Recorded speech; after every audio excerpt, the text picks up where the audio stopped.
Dan pada waktu itu hanya satu. Pengelola zakat itu adalah fi'il amarnya itu, maf'ulnya itu adalah pemerintah. Khudh itu kan fi'il amar. Ambillah. Yang punya otoritas untuk mengambil itu adalah otoritasnya pemerintah. Nah, Undang-Undang Basnas itu juga punya kelemahan yang fatal ya, tidak punya dewan pengawas ya. Ada pernah kami tegur itu waktu sama si Dirjen itu. Anda beriklan sampai miliaran di TV-TV itu.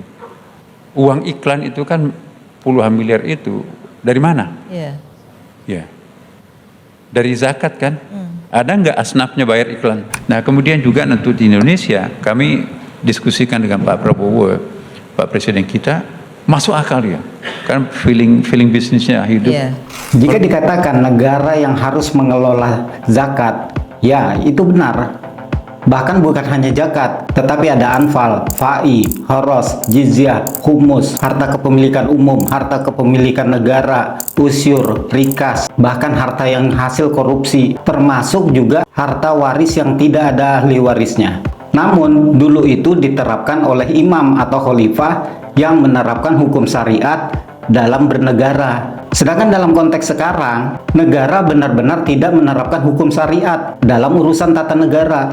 Kemudian jika dikatakan zakat itu dikelola oleh kelompok atau suatu lembaga yang tidak ditunjuk oleh negara, apakah benar-benar transparan dalam memberikan laporan keuangannya? Seperti yang dikatakan Pak Menteri tadi, bahwa Basnas dalam mengelola zakat itu sudah menyalahi kaidah karena menggunakan dana zakat untuk membiayai iklan sebanyak miliaran. Dan itu memang salah, karena itu harus ada negara yang berperan di dalamnya.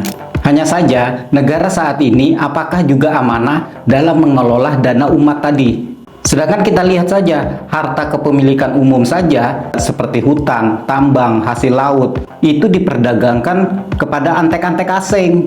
Terus bagaimana rakyat mau bisa percaya kepada negara? Jangan sampai nanti justru dana zakat itu dikelola hanya untuk kepentingan-kepentingan politik, untuk memuluskan proyek seperti MBG, yang padahal itu keluar dari 8 asnaf.